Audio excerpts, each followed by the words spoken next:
Hello, what's up mga ka-farm boy? This is Doc Benz once again ang inyong farm service, and today meron na naman tayong isang napakagandang katanungan na sasagutin. At itong tanong na to guys ay napaka-importante nito, lalong-lalo na sa ating mga tropang technician din dyan sa Pilipinas at sa mga kababayan nating may backyard at yung mga nag-uumpisa pa lang sa babuyan. Kaya naman kung gusto niyo tong video na to, huwag kalimutang share, like at mag-follow kayo sa aking page. So ito guys ang katanungan ni Sir Noel Albero. Sabi niya, "Padi, good day. Last hit ng Guilds na AI siya kaso isang battle lang. May possible ba na mabuntis ang Guilds? Ayaw na kasi magpa-AI kinabukasan." Ayan, salamat Padi. So shoutout sa iyo Sir Noel Albero from Bicol probably. Padi. Ayan, so sa tanong niya, possible ba na mabuntis kahit isang dose lang? Yes. Mataas pa rin ang chance na mabuntis. Kahit nga guys, 1/2 dose lang ibigay nyo, mabubuntis pa rin. Basta siguradong nasa eksakto or tamang timing ng heat period niya or yung tinatawag nating standing heat. Pag doon mo siya tinamaan, mataas na mataas ang tsansa. Pag ibinigay mo siya sa napakaagang stage or nasa last stage, mas mababa din ang tsansa. Kaya naman guys, sa mga nakasubaybay dito sa ating page, madalas nating promote na magbigay ng 2 shot or 2 dose sa magkasunod na araw, 24 hours ang interval, kumpara dun sa isang shot lang. Okay? So ito yung tanong kasi dyan guys. Halimbawa, meron kang brinid na 10 baboy na tagi-isang dose lang, tapos ikukumpara mo siya dun sa 10 baboy din na tagdadalawa or 2 shots ang binigay mo. Sino ang lalabas na mas maganda in terms of 3 bagay? Number 1, sino ang may pinakamagandang letter size o yung bilang ng ipapanganak? Pangalawa, sino sa kanila ang may pinakamataas na bilang ng born alive? Magkaiba yun guys yung born alive sa letter size. Okay? Pangatlo, sino sa kanila ang may mas mataas na tsansa na makontaminate, magkaroon ng infection, magkaroon ng discharge, at mawala yung pagbubuntis. And later on, magre-reheat siya. So, hindi mabubuntis. So ngayon guys, gamit itong ating mahiwagang whiteboard ay i-discuss natin kung ano ang nangyayari during heat period or yung tinatawag nating stress period, paglalandi, or sometimes ginagamit natin yung salitang standing heat. Okay, so alamin natin kung anong stage dyan pinakamagandang ibigay, kung first dose man yan or 2 shots ng insemination. Saan mo dapat yan ibigay? So explain natin kung ano yung part ng ating line graph dito. So nakikita nyo yung baba, ito yung days, kung ilang araw maabot yung kanyang paglalandi, which is sa average guys, it takes 3 days. Umaabot yan sometimes ng mas mahaba pa. 5 days, 6 days, may mas mahaba pa minsan. Pero very minimal na yun. On the average, umabot lang siya ng 3 days. Okay? So, dito naman sa site na to, ito yung time. Kasi it ranges from 5 minutes papuntang 35 minutes. Okay? Tama, 35 minutes guys. Isang trivia, kung hindi nyo pa to alam, ang orgasm ng isang baboy or yung pwede nating sabihin stimulation or yung arousal, umaabot ng 36 minutes. Yes, ganun kahaba. Kumpara sa tao na it takes few seconds lang, tapos na. Sa baboy, 35 minutes guys. O, diba? Uy, sana all! So, itong zero guys, merong zero kasi meron tayong mga baboy na nagsa-silent heat or yung mga silent heater na baboy. Walang sinyales na naglalandi, pero naglalandi sila. So, lalagyan natin siya dyan ng 0. So, kung makikita nyo, nagpipick siya guys from day 0 papuntang day 4 kung 3 days lang aabutin yung kanyang paglalandi. So, i-classify natin siya by stages. Ayan. So, yung first stage niya is from day 0 to 1. Tapos yung kanyang middle or peak stage, 1 to 3 days. Okay? Tapos yung late stage naman guys ay 3 to 4 days and beyond. So, dito nilagay natin guys na yung day 1 to 2, yun yung tatargetin natin ideally. Okay? So, ito yung tamang panahon na ibigay natin yung kung isang dose man yan or 2 dose, dito ka dapat magbibigay. Bakit? Kasi dito sa panahon na ito guys, lagi kong sinasabi na yung curve ng paglalandi ng baboy ay sinasabayan yan guys ng tinatawag natin na defense mechanism ng katawan. Pinandyan na yung pagtaas ng temperature, tumataas yung bilang ng white blood cells, yung mga antibodies, so on and so forth. Lahat yan guys, panlaban sa possible entry ng bacteria or kung ano pa man na infection or contamination. Kasi nga, sa wild, di ba, magtataka kayo bakit yung mga baboy sa pusali or yung mga masusukal na lugar madumi, nabubuntis pa rin yung pre-ejaculates na rinirelease ng mga boar, meron yung antimicrobial capacity. Same thing dun sa environment ng reproductive system ng inahin. Nag-release din sila dun ng protective mechanism para malabanan kung ano man yung possible na dala-dala. So, during this time na day 1, yung tinatarget natin, dun pinakamataas yan, yung peak na yan. Kaya ito yung pinaka-ideal guys. Kasi dyan mataas yung defense mechanism, and then dyan din mataas yung tsansa na mabuntis yung baboy natin.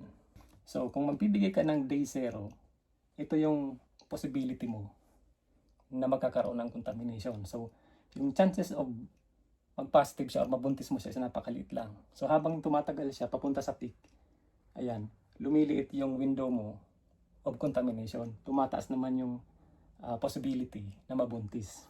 Okay? So, pwede ka magbigay day 1 at day 2. Regardless yan guys, kung single dose yan or 2 dose. Basta dito ka magbibigay sa 2 araw na yan. Okay? Dito sa day 0, maganda rin nagbigay dyan. Kaya lang, medyo mahihirapan ka kasi sa day 0, wala pa yung sinyales. Hindi mo pa siya makikitaan kasi nga, nag-i-start yung signs niya ay day 1 talaga. Doon tayo mag-uumpisa. Kasi yun yung pinaka-subjective talaga na doon ka mag-umpisa kasi visible na siya. Sa day 0, wala pa. So, hindi ka mag-umpisa doon kasi hindi mo alam kung yung day 0 niya ay 3 araw pa pala bago tuluyang mag-inhibit. Okay? Pero pag nag-day 1 na siya, doon ka na mag-start ng bilang ng 1, 2, 3. So, yung hindi mo inabutan na araw, yun yung day 0. So, kung doon ka nakapagbigay ng first dose or isang dose lang sa day 0, medyo mababa ang tsansa mo na makabuntis. Same yan guys doon sa pagdating ng late stage. Mataas na rin yung chance of contamination, yung chance of pregnancy mababa din. Okay? Isa sa mga nangyayari, yung release of egg cell sa panahon na yan, early at late, hindi pa ganun ka optimum talaga. So, nangyayari yung optimum release ng egg cell ng mga binahin natin ay dito na talaga sa panahon na ito. Yan yung makakapag-explain bakit nabuntis nga siya during stage na yan, same dito, pero konti yung ipagbubuntis niya. Kasi nga, konti din yung madedevelop na egg cell. Kumpara dito sa peak stage na dun talaga i-release lahat ng egg cells. So, mas marami ang mas mapifertilize. Marami ang ipagbubuntis, marami ang later size na ipapanganak, mas marami din ang live born. Yung third dose ay ginawa nating optional lang. Naintindihan nyo? Optional. Ibig sabihin, kailangan mo maging subjective dyan sa pag-decide kung itong bawi na to ay umaabot ng 5 days, 6 days yung kanyang paglalandi. So, mahaba din yung range ng peak niya or yung middle. Umaabot ng 3 days. So, okay lang yun na magbigay ka dyan. Depende yun sa skills ng isang technician kung paano niya i-decide yung bagay na makikita niya dito sa day 3. Na ito, standing na solid, parang bato. Sige, bigyan mo third dose. Pero, on the average guys, hindi talaga siya sinasuggest na yung third dose. Kasi the more na nag-i-inseminate ka dyan, yung chance ng contamination tumataas din. So, 2 doses lang guys, ay sapat na. Okay? Huwag na nating dagdagan pa ng pangatlo. Sayang ang pera. And kung susundan din natin guys, yung mga signs na makikita natin, yung mga obvious na makikita, tulad ng pagiging receptive niya, yung kapag ka nag-back pressure test tayo ay hindi gumagalaw ang baboy, sakyan mo, kahit saktan mo, hindi nasasaktan. Pwede mong isabayan guys dyan sa graph na yan. Okay, so day 0, halos wala ka pang makikita dyan, napakababa pa. Puro pa lang yan pamumula ng vulva, may kunting discharge, pero hindi pa siya sapat para bigyan mo na. Okay? Pwede ka na magbigay dyan, depende sa skills mo kung paano mo i-detect. Okay? So ngayon, dahil medyo questionable yan, yung signs dyan, kailangan hintayin mo yung day 1. Okay, so sundan mo siya. Pagdating dito, same thing dyan sa 2 to 3 days. Napaka-obvious na yan guys. Yung mga signs ng paglalandi, dyan mo na talaga siya makikita. So, kung meron kang baboy na ilang beses na nanganganak at ganito yung sinyalis pag naglalandi siya, napakaganda. Kaya kailangan nire-record natin lahat. Pati yung silent heater na saw, kailangan meron din siyang record. Alam natin dapat.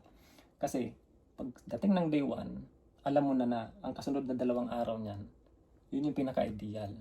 Isang bagay guys, bakit hindi na natin sinasuggest yung pagbibigay ng third dose?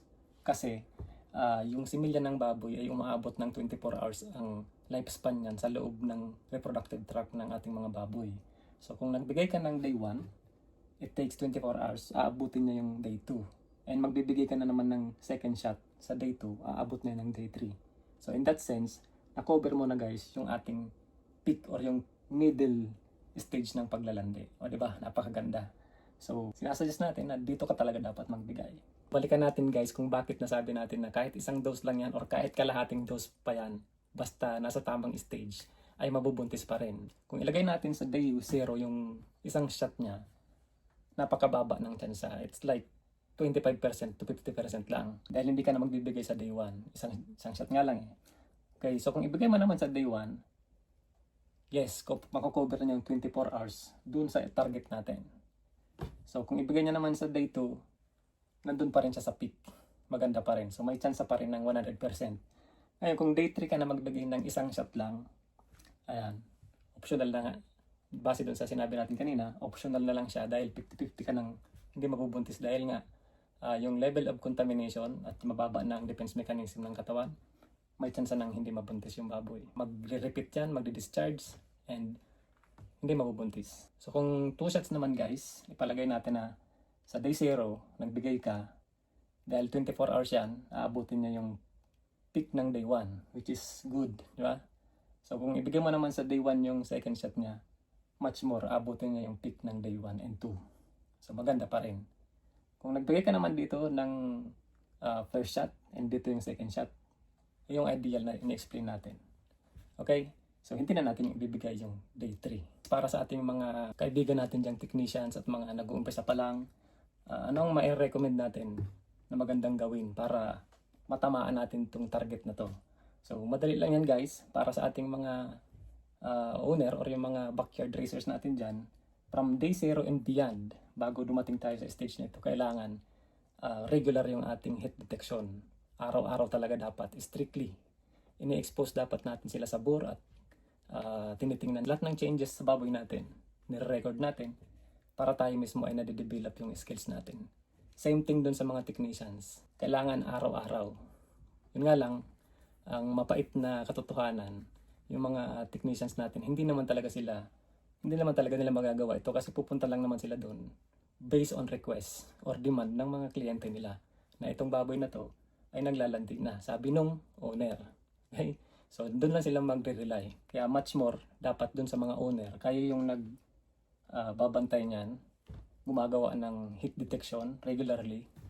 Basta mag-umpisa ng magpakita ng paglalandi, na-record nyo yung unang paglalandi sa, let's say, 6 months ng baboy natin, i-record natin yan.